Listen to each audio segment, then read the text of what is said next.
So I wanted to also share with you some ideas about things that you should not be doing and things that you should not be taking. In particular, there's a lot of information going out there that I'm trying to dispel some of these rumors that elderberry is going to be really helpful for you. And in fact, what we're finding is the research is showing that elderberry is not going to be appropriate for most individuals, certainly not as a preventative measure. Maybe if you were sick, it may be helpful in the short term, but not utilized on a daily basis. It seems to be shown in the research as increasing what's called as a cytokine storm, in particular IL-6 and TGF beta. And this will actually depress your immune system's capacity if you're taking it on a regular basis. Also, another thing that you should not be doing is you should not be taking NSAIDs because NSAIDs seem to work on what's called as the ACE receptor sites. And in particular, these are not helpful because they will increase your Th1 immune system, which is involved in this same cytokine storm that we were talking about a moment ago as it relates to elderberry. So unless absolutely necessary, we really highly recommend you not take aspirin, ibuprofen, or other anti-inflammatories. And so by contrast, we would recommend that you use things like curcumin that has some black pepper in it.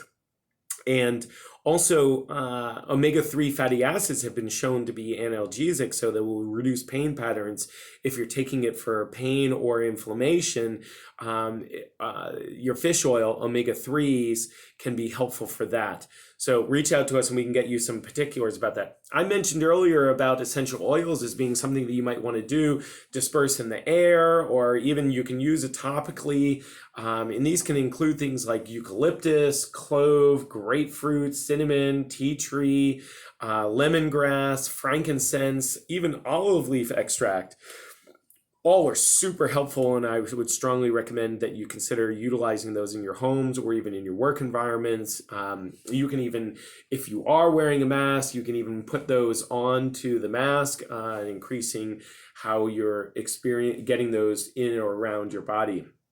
So those were some of the tips that I wanted to make sure to be able to share with you. But again, do not go out and panic buy and hoard stuff. Reach out to us and we can get you exactly what you need in the quantities that you need it, but I don't recommend you go out and hoard things.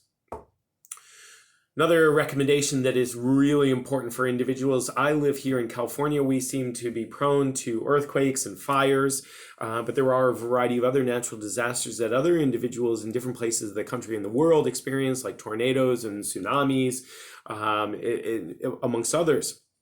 And so it's important to determine, depending upon the natural disaster that you're dealing with, as to whether you're going to, what they call colloquially, bugging in or bugging out, meaning are you going to be hunkering, are you going to take what you absolutely need and getting out of that environment if there's a fire or a tsunami or a tornado coming into your area. You may need to get your bare essentials and leave. But in an instance like COVID-19, typically the recommendation is to what's called as bug in, where you're going to be hunkering down in your home environment and trying to make sure that that's as clean as possible. So this means creating what's called as a disaster go bag, which would be for the bugging out, and creating what's called as a disaster stash box if you were going to be bugging in, so that you have the basic essential and necessary items. I'm not going to go through the entire list of those because that's pretty long, and I've created an entire additional video on that. So reach out to us and we can share with you the video as well as documentation going through exactly bullet pointed what are all the items that are necessary in there.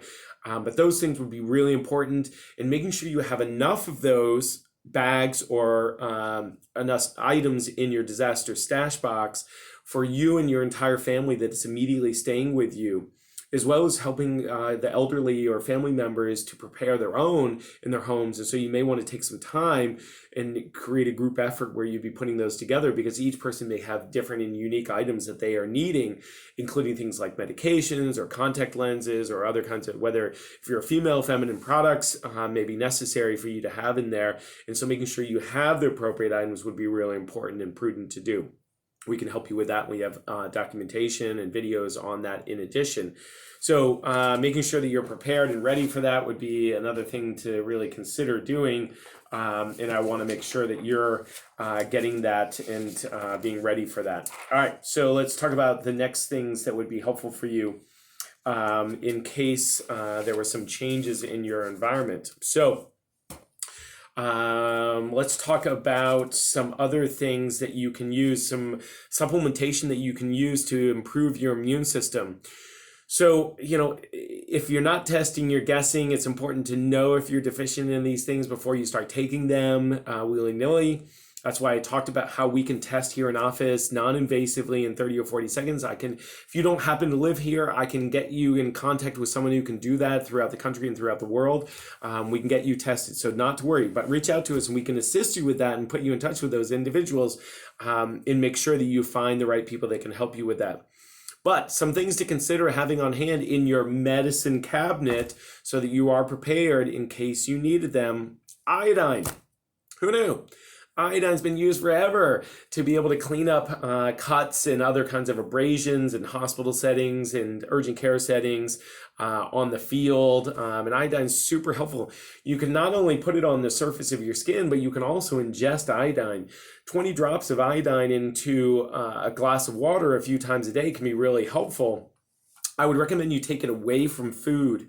Because it would be absorbed into the food, but it's been shown to destroy SARS and MRSA viruses. And so we think that there's a likelihood that it could help with the COVID-19 in addition.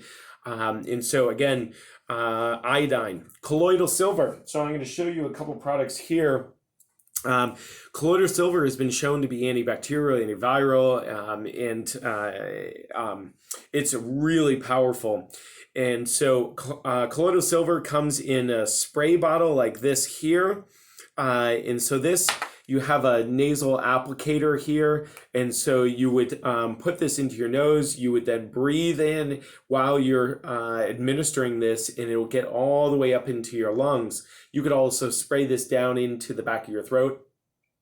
That way there, and this can be really powerful. This same product can come in a gel form here, and so this is like an ointment that you can use. Again, this one here, and this ointment you can put onto your hands or even into your eyes, around your nose. And so that can be really powerful. You can drink colloidal silver as well, and it's not that challenging to actually make it, but we do sell this product in case you don't have the equipment or aren't savvy on how to do that. Something called Wellness Formula. We could recommend a whole plethora of products, but Wellness Formula is something that has put together a whole host of things that can boost your immune system. So instead of having 10 or 15 items on your counter and not knowing the dosage and how to administer those, Wellness Formula can be really helpful. We talked about Life Pack being an exceptional product to be able to boost your antioxidants, which fight oxidative stress. And since we know COVID-19 is an oxidative virus, this can be a helpful way of being able to create a better immunity and having more soldiers on the front line to fight that battle. It's a multi-mineral, multivitamin, multi-antioxidant working on all these different systems in the body. So very powerful and potent to do. Licorice root, another thing that can be really helpful in fighting lung issues in particular. Vitamin A, super, super duper helpful. You can look into the Merck manual. The Merck manual talks about utilizing vitamin A is very potent to boost your immune system. It'll help in particular with the upper respiratory mucosal membranes and the linings there, which is of course important. Fish oil, we talked about that before. Omega-3s are in the fish oil. It's a fatty acid, and that boosts your immune system and has been used for a long time. Probiotics, we talked about that. I can help you with recommendations of the specific kinds of probiotics to use for you and your body. Vitamin C is super important and powerful antioxidant, as we mentioned a moment ago. It is not the only one, but vitamin C can be really helpful. Currently, there are a variety of trials being utilized in China right now, and there's been lots of data coming out of China in particular indicating that it has been single best thing they have used to help people to get over coronavirus. So those individuals that were infected and survived, many of them had vitamin C administered. You can administer it intravenously, but that's for many individuals may be challenging unless you have a phlebotomist at home or a doctor or someone else that can help you with that. Alternatively, you can ingest it, and so that can come in a pill or a powder format. And so we can help you with identifying exactly the right kind to utilize, because there's lots of different kinds of vitamin C and how to administer that. So reach out to us and we can talk to you about the details of that. There's also plenty of evidence showing that, in fact, individuals that seem to be more prone are vitamin D deficient. D for deficient in this instance, unfortunately. And vitamin D is really impactful for many different processes in your body, as well as boosting your immune system. So making sure to boost your vitamin D status would be really important. It's a pretty easy lab to be able to evaluate for this. The vast majority of Americans are vitamin D deficient. In the United States alone, it has been well codified that over 40% of Americans are vitamin D deficient. That's of the entire United States. But there are some communities that are about 80% deficient. In particular, if you have darker skin, that's not me. If you have darker skin, then it'll take longer for you to be able to absorb sunlight and to convert to vitamin D. So for those individuals with darker skin tend to have higher levels, they tend to have higher rates rather of vitamin D deficiency. So the Vitamin D Council recommends maintenance dose of 1,000 IUs of vitamin D3 in particular, per 25 pounds of body weight. So I weigh approximately 200 pounds. So I would use 8,000 IUs of vitamin D3 on a maintenance basis. So for many individuals, if you're immunocompromised or you already have low vitamin D, we may need to get much higher dosages in than that. We can talk to you about strategies around that. Zinc, magnesium, and NAC. NAC is super helpful. In fact, N-acetylcysteine, this product here, is really helpful. And so utilizing this as a mechanism of being able to boost your immune system by increasing your antioxidants again, as well as in particular, it has a direct pathway to help to enhance glutathione, which is known to be like your most important antioxidant in the body. So N-acetylcysteine, or NAC for short, is really a powerful product. We utilize a couple of other products, especially when people are having respiratory kinds of issues. Notably, coronavirus is a respiratory issue. Using this here, quercetin and nettles is another combination that's really helpful. And then we can help to detoxify in addition. And this is an antioxidant detoxification product that we utilize as well. So reach out to us. We do have some special protocols that we can assist you with trying to use that. So there's many others, but that's kind of a highlighted form of that. Again, we have, I have dispensaries that I can ship this to you anywhere in the world, anywhere in the country, anywhere in the continent. And I already have these already built out into a shopping cart, and so I can get that to you immediately. So just reach out to us at Optimize Wellness Center. All right. So treatment of COVID-19. Oh boy, this is a tough one because currently there are no known specific treatments that are available in the Western medical space that are specifically targeting COVID-19. There's something called chloroquine, which is a medication which is a very powerful antiviral properties, and it was helpful for SARS and some other viral infections that have gone around, but it has not shown to be effective for COVID-19 as of yet. Tamiflu, not going to help you for your COVID-19. It does not work on these strands, so do not go out and try and buy up a bunch of Tamiflu thinking that it's going to help you for COVID-19 in particular. All right, so in the Western medical space, predominantly they are providing supportive mechanisms of making sure that you have ample amounts of fluids in your body, getting oxygen in, and some other intensive care recommendations. So certainly if you think you are having a respiratory issue, we would strongly recommend that you not smoke. Now, we recommend no one be smoking anyway, But if you have any issues with this, we recommend you not smoke. Also, stop taking things like, if you can, talk to your doctor to get specifics on this, but prednisone, which can decrease your immune system's capacity. So anything else that may be mitigating your immune system's capacity would be pretty challenging at this moment. So we would recommend you not be doing that. All right, so we have some specific recommendations also that we can assist you with relevant to children, because children have unique needs, and so we can help you with that. Reach out to us because we have some documentation on that again as well. And we talked about elderberry before. So the sambucus is, interestingly, there's something called caffeic acid, which is helpful, found in there, and it's not related to caffeine, though, although it is found in coffee, wine, turmeric, basil, thyme, oregano, sage, cabbage, apples, etc. But the sambucus product that you see in the stores is not going to be helpful. It's going to increase your cytokine storm. There's a variety of Chinese medicine that has been utilized and is considered to be helpful as well. I have a list of those. Reach out to me. My pronunciation of these Chinese words is not very good, so I'm not going to go through that list because it'll make everyone laugh and it'll make me stumble and feel a little bit awkward trying to get through that. I'm going to drink a little more water. So we want to talk about some other things here that may be helpful and prudent for you all. Other natural agents include things like curcumin and turmeric. This is proven to be really helpful for individuals who have sepsis, so it might be something good to have on hand. Quercetin, we had talked about that earlier. Also, boswellia, which is a frankincense, has been shown to be really helpful in sepsis in addition. So maybe that's something to consider. And again, you can put that into the air. So that's another one. So let's talk about travel. Travel, oh my gosh. Lots of people travel a lot to see family, friends, for work, athletic events, all kinds of stuff.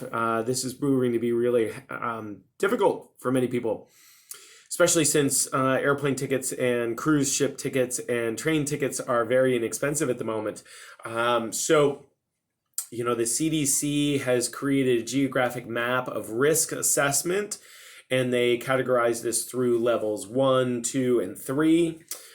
Places like China, Iran, South Korea, Italy are at level 3, meaning strongly recommended not to go to those locations for any reason.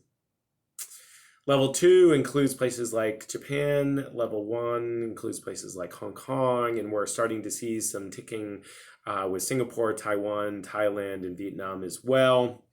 So it's tough. If it were me, I would strongly recommend not traveling internationally. I would also recommend limiting or not traveling domestically for the time being. I know that probably is hard to hear. But that would be my recommendation, if you were asking. All right, so infection control and cleaning. Oh my gosh, so how are we going to clean? So we talked about, obviously, the mechanism to be able to clean with your own hands, your own body, and so forth. But I have some lists that have been codified through the CDC as ways that you can help to clear viruses. And so we can use those on surfaces and so forth. So reach out to us and we can provide you that list to be able to get rid of COVID-19. And we have all the brands and all the specific products within those brands that can work there. It's an extensive list put out by the Center of Biocide Chemistries, and it talks about specifically how to deal with coronaviruses. Also, we've talked about using ozone as one of the mechanisms to be able to deal with that.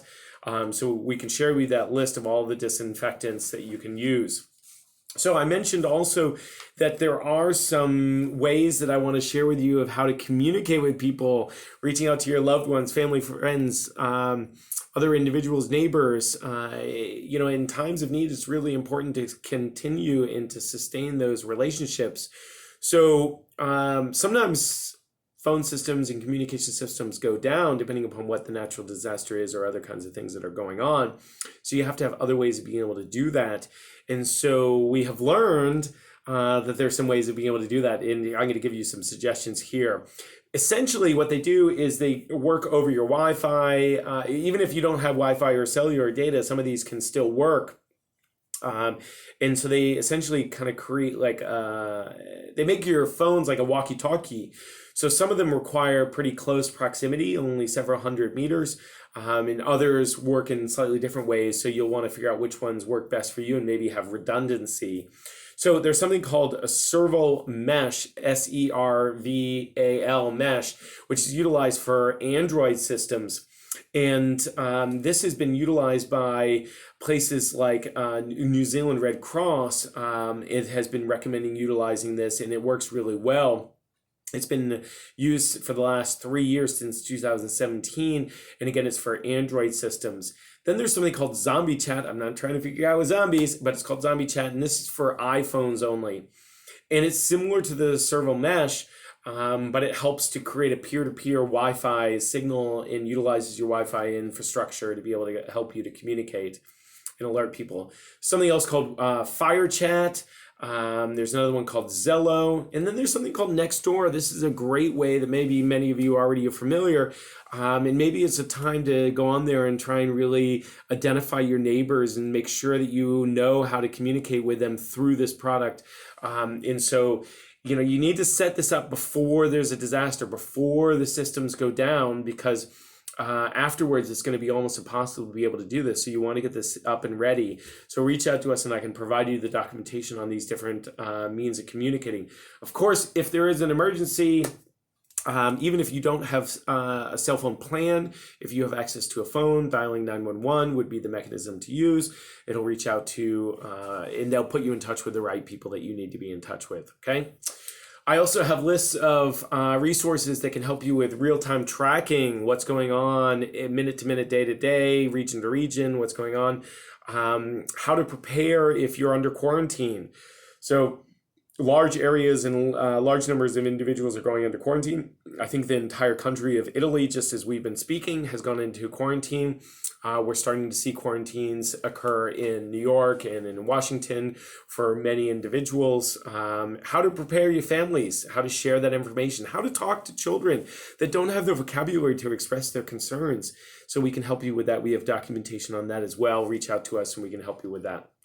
I also have over 45 different references to assist you in that process also.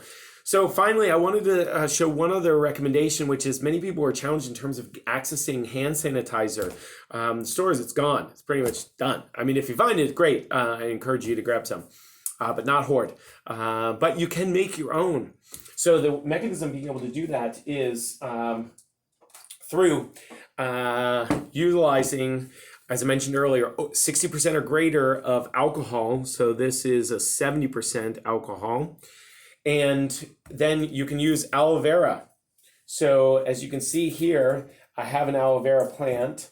And you can rip this open and you can squeeze out, you can probably see me squeezing out this aloe vera there. And you can then mix these two things together. So we can give you the exact recipe of being able to do that and show you the instructions of being able to do that. But again, adding together the aloe vera and the alcohol is a mechanism being able to do it. If you cannot access alcohol, if it is completely gone, and you can't access hand sanitizer, but you need something available to you, go out and get Everclear or vodka. It is not, well, Everclear maybe is. Vodka is not going to be 70% alcohol. It's more than likely going to be 60 or 80% proof, and typically the percent of alcohol is half of that, so it's going to be considerably less. But it's better than nothing, so I would recommend you go out and grab some of that as well. All right, guys, we've gone through so much, and I want to make sure to thank you all for listening into this. This information is super valuable and important.